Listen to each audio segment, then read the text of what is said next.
Hello friends, today we are going to discuss about green chemistry. Green chemistry, which is also called sustainable chemistry, is an area of chemistry and chemical engineering focused on the designing of products and processes that minimize or eliminate the use and generation of hazardous substances.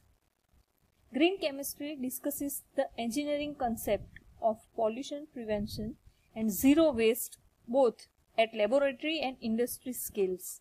It encourages the use of economical techniques that not only improve the yield but also bring down the cost of disposal of wastes at the end of a chemical process. There are so many benefits of chemical industry. They are used to make so many products like antibiotics and other medicines, fertilizers, pesticides, plastics, nylon, rayon, polyester, and all the synthetic materials, gasoline and fuels, and also it is used in the water purification techniques. But the reverse effect of chemicals are also reported. The known example is the Cuyahoga River in Ohio becomes so polluted with chemicals that it caught in fire. Second example is a plant accident in Bhopal, which is in India, released methyl isocyanate, which caused nearly 4,000 people died. So that we need a green chemistry to save our environment. So what is green chemistry? Green chemistry is defined as environmentally beginning chemical synthesis. It focuses on a process that reduces a use and generation of hazardous substances or byproducts. The one known example of green chemistry is in dry cleaning. Liquid carbon dioxide can be used as a safer solvent if a wetting agent is used with it to dissolve grease. This method is now being used commercially by some dry cleaners. The chemicals used for dry cleaning are PERC, which is known as perchloroethylene, is the solvent most widely used in dry cleaning of clothing. PERC is suspected of causing cancer and its disposal can contaminate groundwater.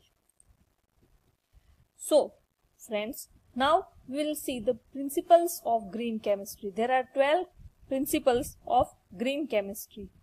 In that, first one is it is better to prevent waste than to treat or clean up waste after it is formed. To know that, we can see one example. Carry out a synthesis by the method which involves the minimum waste, means no byproducts. The cost of treatment and disposal of waste adds to the overall cost of the production. The waste, if discharged in atmosphere, sea and land, causes pollution and require expenditure for cleaning. The second principle is the synthetic material should be designed to maximize the incorporation of all materials used in the process into the final product. With a 100% yield, such synthesis may generate significant amount of waste or byproducts. Such a synthesis, even though it is 100%, is not considered to be a green synthesis. Now, we know that atom economy. So, what is atom economy and in which reactions it is formed?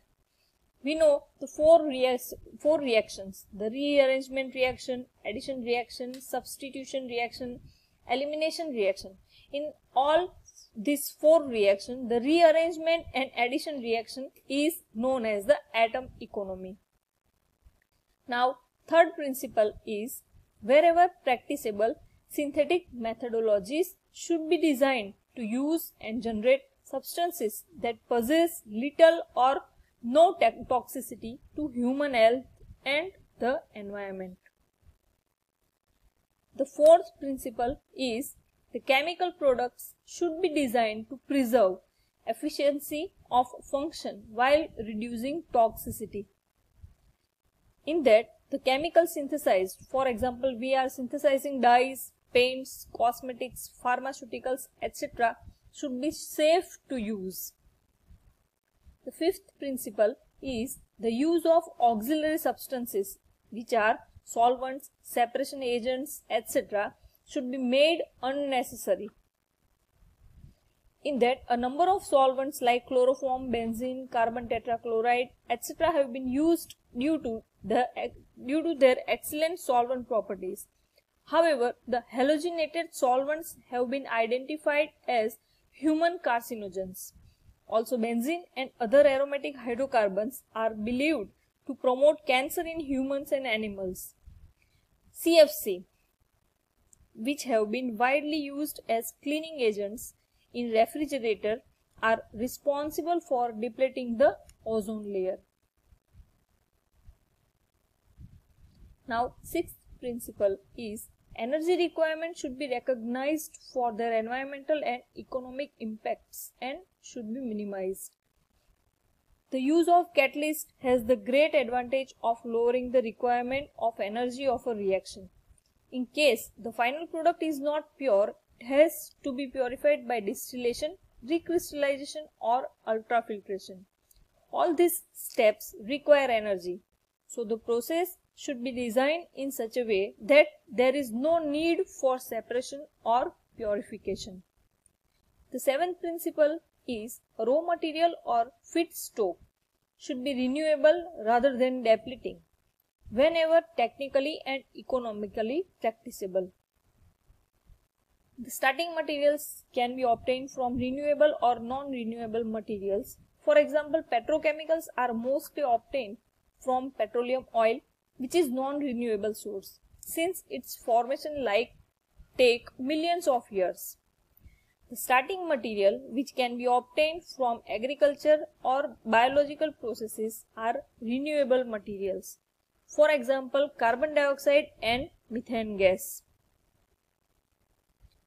Now, eighth principle is unnecessary derivatization, which is blocking group, protection, deprotection group, temporarily modification of physical or chemical processes should be avoided whenever possible.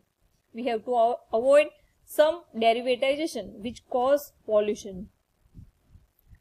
Now, the ninth principle is catalytic reagents, as selective as possible, are superior to stoichiometric reagents.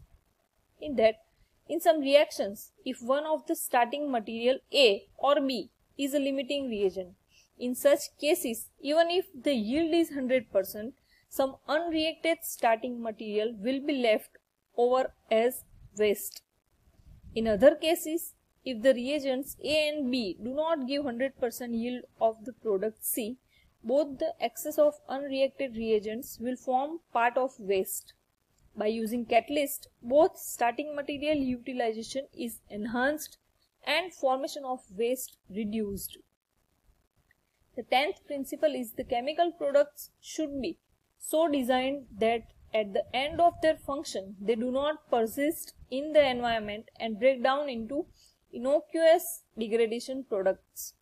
It is important that the products that are synthesized should be biodegradable.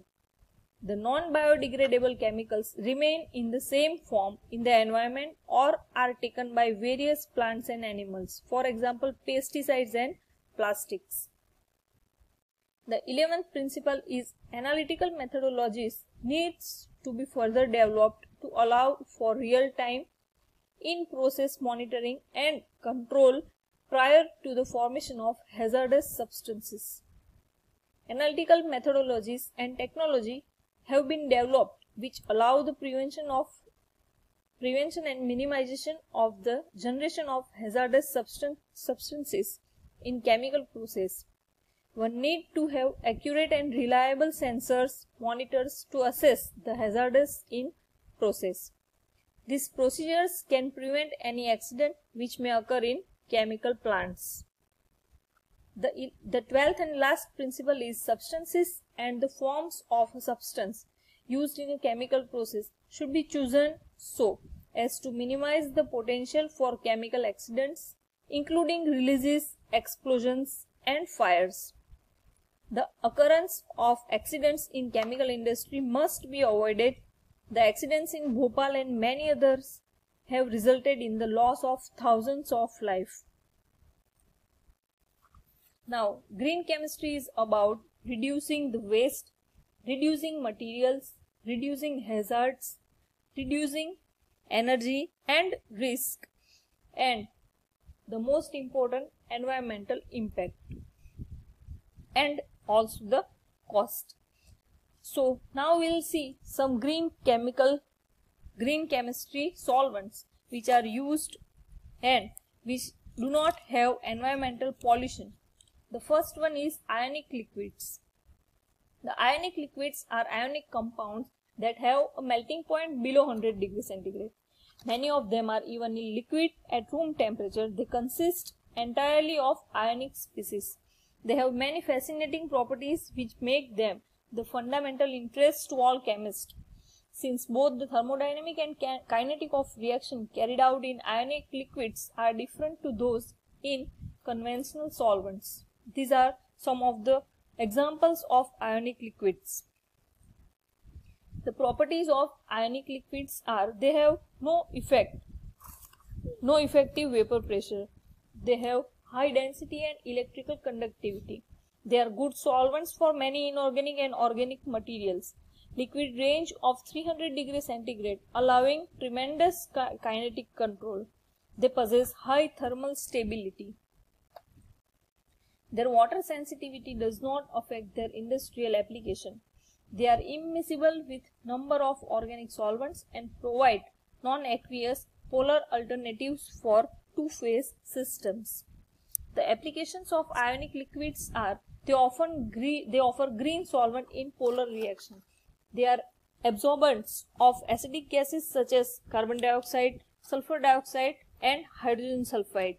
They offer suitable media in liquid-liquid separation processes of aromatic and organosulfurs from hydrocarbons. They are catalysts in petrochemical processes such as hydrogenation of olefins. The electrolyte for batteries, fuel cell, and dye-sensitized solar cells are also used ionic liquids. The second example of green solvent is water. The water is the best ionic solvent. Now, third is supercritical solvents. They are the materials which can generally exist in three states: solid, liquid, and gas. A change from one state to other occurs if pressure or temperature is changed sufficiently.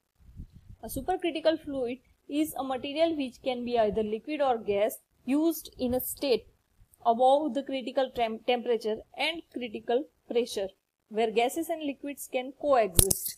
It shows unique properties that are different from those of either gases or liquids under standard conditions. Two supercritical fluids are of particular interest, which are carbon dioxide and water. The carbon dioxide has a low critical temperature of 304 Kelvin and a moderate critical pressure of 73 bar. It is non-flammable, non-toxic, and environmentally friendly.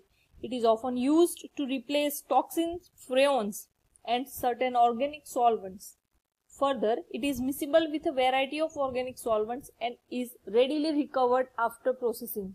It is also a small and linear molecule and thus diffuses faster than conventional liquid solvents. The second, water has a critical temperature of 647 Kelvin and a critical pressure of 220 bar due to its high polarity. The character of water at supercritical conditions changes from one that supports only ionic species at ambient conditions to one that dissolves paraffin, aromatics, gases and salts. Due to its unique property, research has been carried out on supercritical water for reaction and separation processes to treat toxic wastewater. Supercritical fluids such as water and carbon dioxide are substances that are compatible with the Earth's environment.